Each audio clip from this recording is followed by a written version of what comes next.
Pemirsa, Komisi Pemberantasan Korupsi KPK Selasa sore menetapkan Gubernur Kalimantan Selatan Syahbirin Nur sebagai salah satu tersangka kasus suap dalam operasi tangkap tangan di Kalimantan Selatan.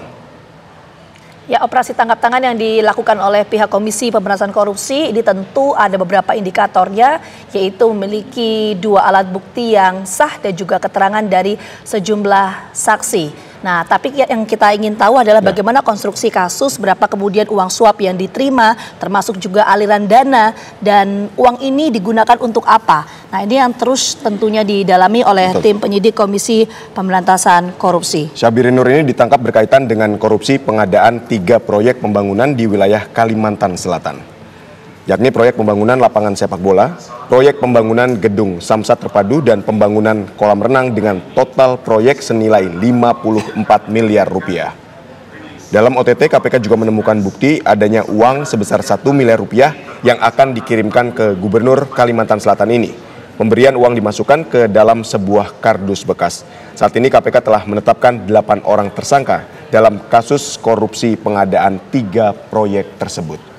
Tentu ada sejumlah barang bukti pemirsa yang ditemukan oleh KPK dalam operasi tangkap tangan ini, diantaranya uang sebesar 1 miliar rupiah. Tentu yang akan didalami adalah bagaimana aliran uang dana ini dan digunakan untuk apa saja aliran atau dugaan uang suap ini, apakah untuk kepentingan pribadi atau memang mengalir ke sejumlah pihak. Tentu ini masih didalami oleh tim penyidik Komisi Pemberantasan Korupsi. Kalau kita melihat pola yang selalu dilakukan oleh penyidik Komisi Pemberantasan Korupsi, pemirsa, pasca KPK menetapkan status tersangka, ini tentu akan ada beberapa saksi yang dimintai keterangannya oleh tim penyidik KPK. Ini kita akan tunggu tentunya.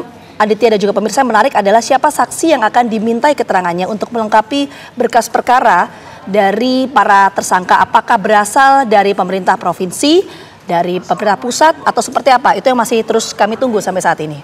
Hari ini komisi tersebut adalah saudara YUD, penyedia PBJ-nya yaitu sebesar 23 miliar 149.136 rupiah, atau gedung Samsat Terpadu dengan penyedia terpilih yaitu P250 rupiah.